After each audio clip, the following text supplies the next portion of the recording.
کہ اگر تمہارا آج تمہارے کل سے بہتر نہیں تو تم خسارے میں ہو.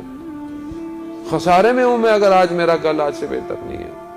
فکر نہیں ہے, تفکر نہیں ہے, ذکر نہیں ہے, عبادت نہیں ہے.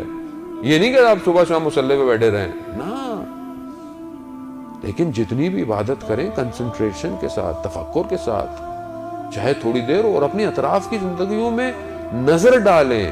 مشکل میرے ہدف میں ہے, خدا کیا نہیں ہے مشکل, میں مشکل میں ہوں. آغا صاحب میرا کام نہیں چل رہا, میرا کام سلو ہوا ہے, میرے آفس میں یہ مسائل ہو رہے ہیں, میرے گھر میں یہ مشکلات ہو رہی ہیں.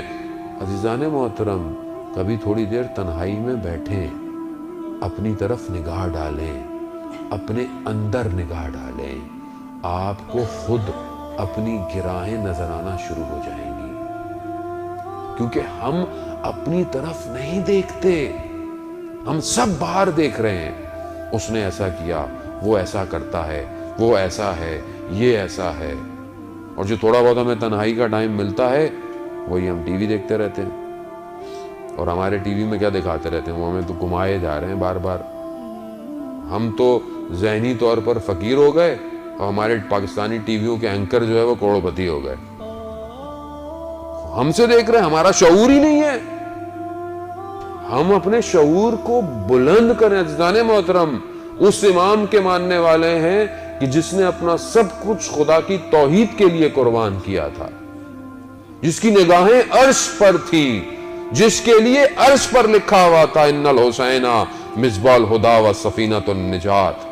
عرش پہ لکھا ہوا ہے, اور میں خاک میں اپنے آپ کو ڈھونڈ رہا ہوں. بلند کریں اپنی سوچوں کو. ہدف مہم ہے. میری زندگی کا ہدف کیا ہے, میں کیوں پیدا ہوا ہوں, میں کیوں یہ کام کرتا ہوں, میں کیوں پڑھ رہا ہوں, پتہ ہونا چاہیے مجھے, تاکہ میں اسی کے اندر سے اپنے زاویے نکالوں.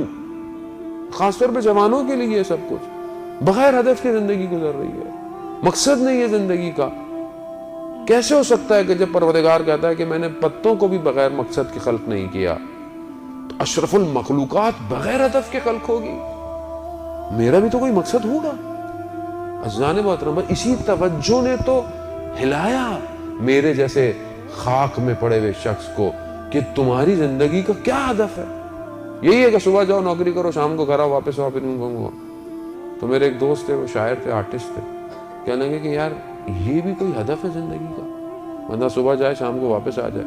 کوئی تو کام ایسا ہو کہ انسان توجہات کے ساتھ, کوئی تو ذرہ ہم بھی اس پتھر کے بے شک چھوٹے سے ذرے کی طرح بنے کہ جب وہ ساکت جھیل کے اوپر گرایا جاتا ہے تو اپنے حدود میں وائبریشن پیدا کرتا ہے. اتنا تو بنوں میں کہ جس معاشرے میں ہوں تھوڑی تو وائبریشن پیدا کروں میں معاشرے کے اندر. لیکن اس کے لیے جب تک میرا ہدف بلند نہیں ہوگا, جب تک میری روح بزرگ نہیں ہوگی. جنان محترم, ایک ہجرت مادی ہے, ایک ہجرت مانوی ہے. ایک مانوی ہجرت فزیکلی جانے سے نہیں ہوتی ہے, باطن کے ٹریول کرنے سے ہوتی ہے. میں باطنی طور پر کیسا تھا, اتنی مجلسیں سننے کے بعد اب میرے باطن میں کتنا فرق پڑا ہے. خوب اس ہجرت کو کریں, اس ہجرت کو کوئی نہیں روک رہا آپ کو. آپ کو مانویت کو تو کسی نے نہیں پکڑا ہوا. آپ کو سڑکوں پہ سگنل آپ کو روک دیتا ہے کہ ابھی سگنل کو لے گا, ٹریفک ہے, رش ہے, لیکن آپ کے مانویت کو تو کوئی نہیں روک رہا. کون روک رہا ہے؟ میں خود روک رہا ہوں. میں اپنے آپ کو درک نہیں کر پا رہا. پروردگار نے جب انسان کو خلق کیا تو کہا کہ میں نے اس کو خاک سے خلق کیا اور پھر اپنی روح کو اس میں پھونکا.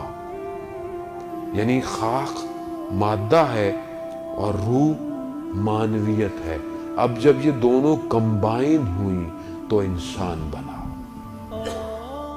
اور افسوس یہ ہے کہ جب میں اس دنیا میں آیا ہوں تو میں صرف اپنے مادے پہ توجہ دے رہا ہوں. یعنی میرے کپڑے اچھے ہونے چاہیے, میری شکل اچھی ہونی چاہیے, میری صحت ایسی ہونی چاہیے. میں لقمہ کا ذائقہ تو صرف یہیں تک ہے, پیچھے جا کے تو سب ایک جیسے ہیں. لیکن ساری میری کوشش کس پر ہے کتنی میں نے کوشش کی کہ اس بدن کے ساتھ، ٹھیک ہے اس کا بھی خیال رکھنا ہے کیونکہ اچھا بدن ہوتا ہے تو روح کو اچھی اپلفٹ کرواتا ہے، لیکن کتنی میں نے روح کی خوراک دی، کتنا میری وہ روح پرواز کرتی اور حرکت کرتی، کتنا میں نے کام کیا، میں متوجہ ہوں بھی کہ نہیں ہوں، مجھے پتہ ہی نہیں ہے، میں تو اتنا مادے میں ہو گیا ہوں کہ مجھے پتہ ہی نہیں کہ روح ہے بھی یا نہیں ہے۔